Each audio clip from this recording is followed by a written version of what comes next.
Bismillahirrahmanirrahim. Assalamualaikum warahmatullahi wabarakatuh.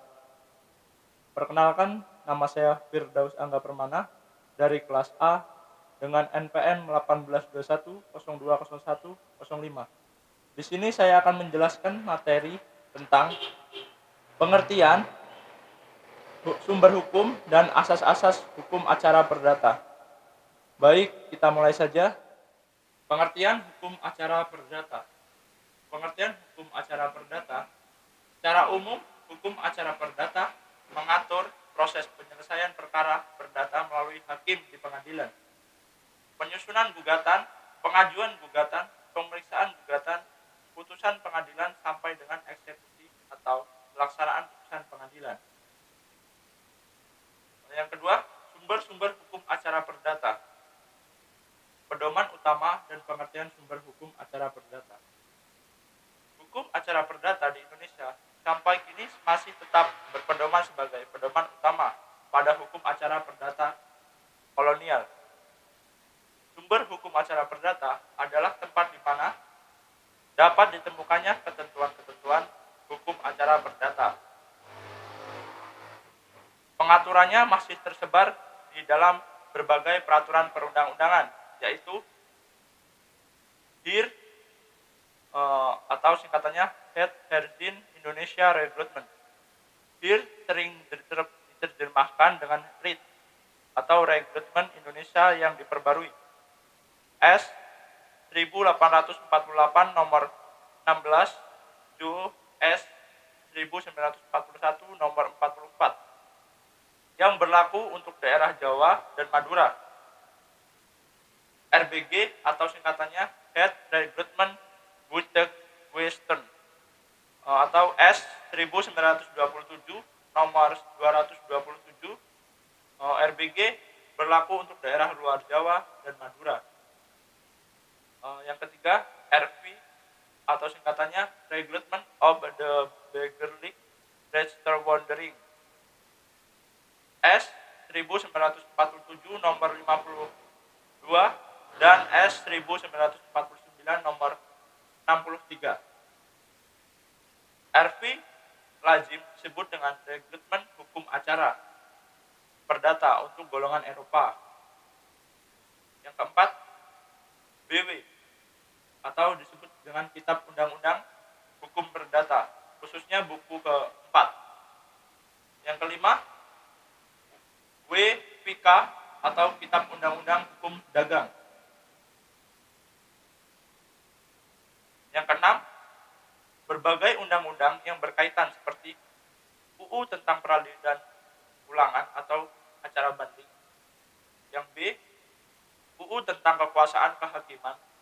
Yang C, UU tentang peradilan umum. Yang D, UU tentang Mahkamah Agung. Yang E, UU tentang advokat. Yang F, UU tentang perkawinan. Yang G, UU tentang kepalitan dan penundaan pembayaran utang. Yang ketujuh, jurisprudensi. Yang ke-8, peraturan Mahkamah Agung atau Perma. Yang ke-9, instruksi dan surat edaran Mahkamah Agung. Yang ke-10, perjanjian internasional. Yang ke-11, doktrin. Yang ke-12, adat kebiasaan. Yang selanjutnya, asas-asas hukum acara perdata. Yang pertama, hakim bersifat menunggu. Asas ini dapat ditemukan pada pasal 10 ayat 1 Undang-Undang Nomor 48 Tahun 2009 dan pasal 142 RBG atau pasal 118 HIR. Pasal 142 ayat 1 RBG menentukan bahwa gugatan perdata dalam tingkat pertama yang memeriksanya menjadi wewenang pengadilan negeri diajukan oleh penggugat atau oleh seorang kuasanya. Yang kedua, hakim bersifat pasif. Menurut Sudikno Martokusumo, hakim di dalamnya memeriksa perkara perdata bersikap pasif.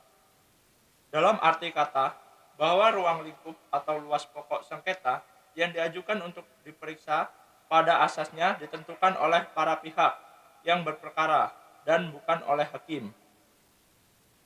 Yang ketiga, persidangan terbuka untuk umum. Pasal 13 ayat 1 Undang-Undang Nomor 48 Tahun 2009 tentang Kekuasaan Kehakiman menentukan semua sidang pemeriksaan pengadilan adalah terbuka untuk umum, kecuali undang-undang menentukan lain. Yang keempat, audi et iterum partem.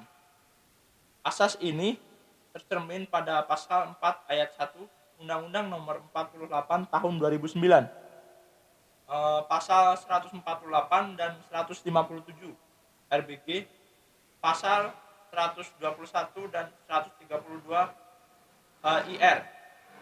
Yang kelima, putusan harus disertai alasan. Alasan tersebut dimaksud sebagai pertanggungjawaban hakim dari putusannya terhadap masyarakat atau pihak-pihak pengadilan yang lebih tinggi ilmu hukum sehingga oleh karenanya mempunyai nilai objek. Yang keenam, peracara dikenai biaya. Hal ini dengan jelas tertuang pada pasal 2 ayat 4 Undang-Undang Nomor 48 Tahun 2009, pasal 1945, pasal 145 ayat 4, pasal 192 RBG, pasal 121 ayat 4, pasal 182, pasal 183 HIR. Yang ketujuh, teologi peradilan atau sederhana, cepat, dan biaya ringan. Asas ini tercantum dalam pasal 2 ayat 4 Undang-Undang Nomor 48 Tahun 2009. Sarwono menekankan pada kata sederhana dan cepat. Apabila sederhana dan cepat sudah dapat diterapkan melalui tindakan teknis konkret persidangan, maka biaya yang akan dikeluarkan oleh para pihak akan lebih ringan. Yang ke-8, asas bebas dari campur tangan pihak di luar pengadilan. Hakim dituntut sungguh-sungguh mandiri. Hakim mempunyai otonomi yang selalu harus dijaga agar proses peradilan berjalan sesuai sasaran. Peradilan yang objektif, fair, jujur, dan tidak memihak. Hakim tidak boleh terpengaruh oleh hal-hal luar pengadilan seperti pengaruh uang atau korupsi, pengaruh kekerabatan, pengaruh kekuasaan, dan lain sebagainya. Baik, sekian presentasi dari saya. Kurang lebihnya saya mohon maaf. Saya akhiri. Wabillahi taufiq walhidayah. Wassalamualaikum warahmatullahi wabarakatuh.